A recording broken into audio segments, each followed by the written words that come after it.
Halo, assalamualaikum warahmatullahi wabarakatuh. Hai teman-teman semuanya.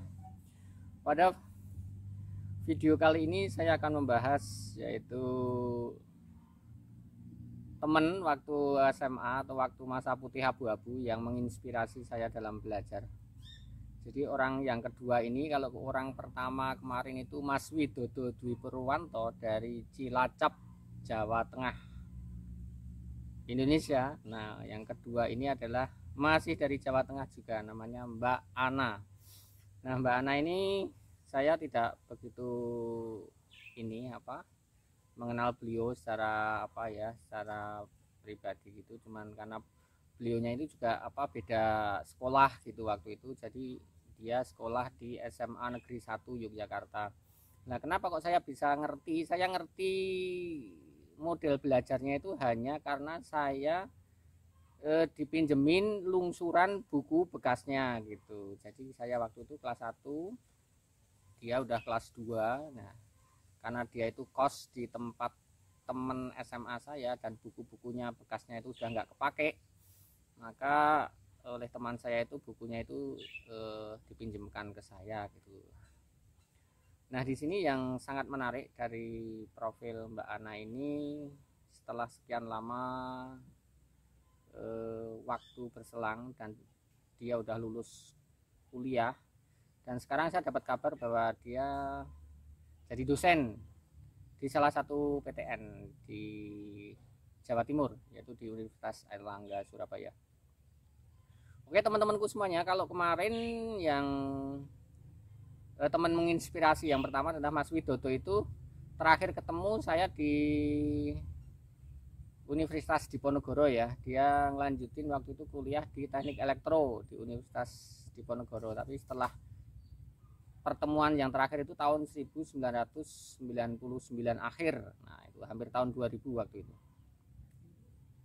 Oke, teman-teman semua. Nah, bagaimana teknik itu? Nah, itu saya dulu itu kan dapat pinjaman buku-bukunya itu, saya pelajari. Itu menariknya itu tipenya memang beliaunya itu kayaknya rajin belajar gitu ya.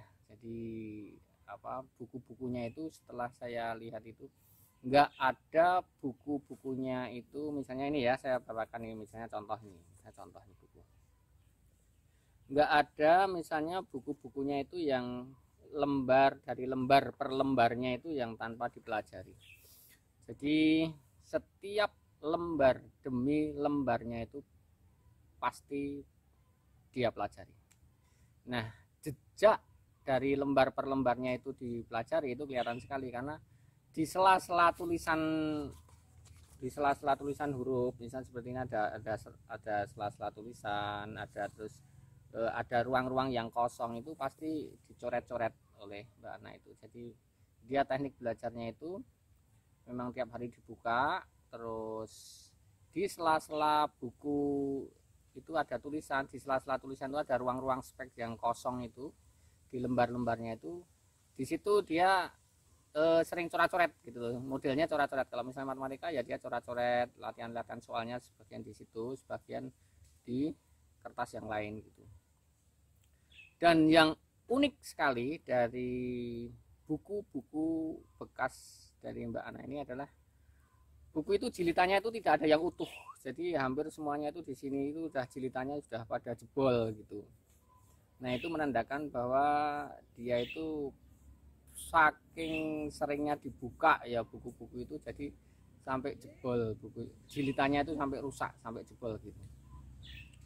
Oke teman-teman semua, bisa dibayangkan kalau buku-buku jilitan yang sekuat itu aja bisa jebol, itu berarti kan belajarnya memang sangat luar biasa sekali, atau bisa dikatakan mungkin ekstrim dalam belajarnya itu, saking rajinnya gitu ya. Tapi ya proses tidak membohongi hasil. Jadi pada sekarang beliaunya itu jadi dosen di Universitas Airlangga. Berarti dalam karir pendidikannya emang mantap gitu. Oke teman-teman semuanya, semoga cerita saya tentang eh, teknik-teknik belajar orang-orang yang menginspirasi saya sewaktu belajar di masa putih abu-abu masa SMA ini bisa menginspirasi teman-teman semuanya, yang terutama yang mungkin belum menemukan pola belajar atau bagaimana sih teknik belajar. Lah kalau zaman sekarang kan mungkin udah zaman online ya, tapi sebenarnya kan online sama sama zaman saya dulu itu kan sebenarnya hanya teknik penyampaiannya yang agak berbeda, tapi kan intinya sama. Jadi intinya sama, kita walaupun online. Saya kemarin melihat ponakan saya yang SMA itu waktu dia belajar online, tapi mata pelajarannya itu hampir sama. Jadi baik online maupun tidak online itu, kalau misalnya kita tidak sering berlatih soal-soal itu, kayaknya juga kita akan kesulitan dalam menghadapi ujian waktu SMA itu. Nah, mungkin teknik-teknik dari belajar Mbak Ana ini bisa menginspirasi teman-teman semuanya. Apalagi ya yang perlu saya sampaikan, yang saya ingat itu selain jilitannya itu sampai jebol itu di sela-sela tulisan itu pasti ada coret-coretannya, dan saya hanya bisa memprediksi itu aja karena memang saya tidak satu sekolah ya, dan tidak melihat profil beliaunya itu sendiri secara langsung gitu. Jadi yang bisa saya tangkap ya dari jejak bekas buku-bukunya itu gitu. Oke, teman-temanku semuanya, semoga cerita saya tentang kisah profil Mbak Ana ini menginspirasi kita semua, terutama teman-teman yang sekarang masih masa SMP atau masa SMA atau bahkan yang kuliah sekalipun. Semoga kisah ini menginspirasi dan bisa meningkatkan daya belajar dari teman-teman semuanya. Oke, wassalamualaikum warahmatullahi wabarakatuh. Tonton terus video channel Parjiagani.